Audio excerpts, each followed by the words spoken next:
नसूह एक ऐसा मर्द था जो औरतों जैसी शक्ल व सूरत रखता था, नर्म आवाज, नाजुक जिस्म और दाढ़ी के बगैर। वो इसी जाहिरी भेस का फायदा उठाकर जनाना हमाम में औरतों का मसाज करता था। ये उसके लिए जरिया माश भी था और उसके दिल में छुपी ख्वाहिश की तकमील भी। कई बार जमीर ने उसे मलामत की, मगर हर बार वो अपनी तौबा तोड़ देता था। एक दिन बादशाह की बेटी हमाम में आई और मसाज के बाद उसका कीमती हीरा कहीं खो गया। शहजादी के हुक्म पर सबकी तलाशी ली जाने लगी। नसूह बदनामी और शर्मिंदगी के डर से एक कोने में छुप गया। जब उसने देखा कि कनीजें उसे ढूंढ रही हैं, तो उसने रोते हुए सच्चे दिल से खुदा से तौबा की और दुआ मांगी, ऐ अल्लाह, मैं वादा करता हूँ कि आज के बाद कभी ये गुनाह नहीं करूंगा, मेरी लाज रख ले। उसकी दुआ अभी खत्म भी नहीं हुई थी कि बाहर से आवाज आई, नसूह को छोड़ दो, हीरा मिल गया है। नसूह की आंखों में आंसू थे और दिल में इत्मीनान। उसने शहजादी से रुखसत ली और घर आ गया। नसूह जान गया था कि अब इस शहर में रहना मुमकिन नहीं, जहाँ की औरतें अब भी उसे चाहती थीं। उसने अपनी तमाम नाजायज कमाई गरीबों में बांट दी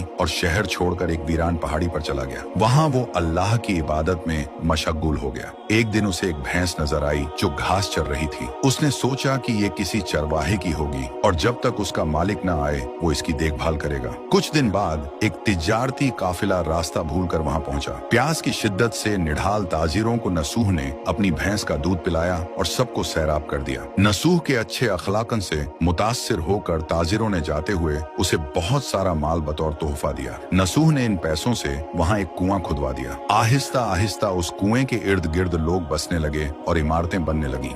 नसूह की नेकियों की वजह से सब उसकी इज्जत करते थे। नसूह की नेकी और शोहरत के चर्चे बादशाह तक जा पहुंचे। बादशाह उससे मिलने का बेहद मुश्ताक था, लेकिन नसूह ने बादशाह के पास आने से इनकार कर दिया। इस बेनियाजी ने बादशाह की मिलने की तलब और बढ़ा दी और उसने खुद नसूह से मिलने का फैसला किया। जब बादशाह नसूह की बस्ती में दाखिल हुआ, वहीं उसकी रूह कब्ज हो गई। चूंकि बादशाह बतौर अकीदतमंद नसूह के पास आ रहा था और रियाया भी नसूह की खूबियों की कायल हो चुकी थी, सब ने नसूह को बादशाह के तख्त पर बिठा दिया। नसूह ने इंसाफ का निजाम कायम किया और उसी शहजादी से शादी कर ली जिसके गोहर की वजह से उसे हिदायत मिली थी। एक दिन एक शख्स दरबार में आया और अपनी गुमशुदा भैंस का जिक्र किया। नसूह ने मुस्कुराते हुए कहा, तुम्हारी भैंस मेरे पास है और आज जो कुछ मेरे पास है वो सब उसी की वजह से है। इस पर वो शख्स कहने लगा, ऐ नसूह, जान लो, न मैं इंसान हूँ और न ही वो जानवर भैंस है। हम दो फरिश्ते थे जो तुम्हारा इम्तिहान लेने आए थे। ये सब कुछ तुम्हारी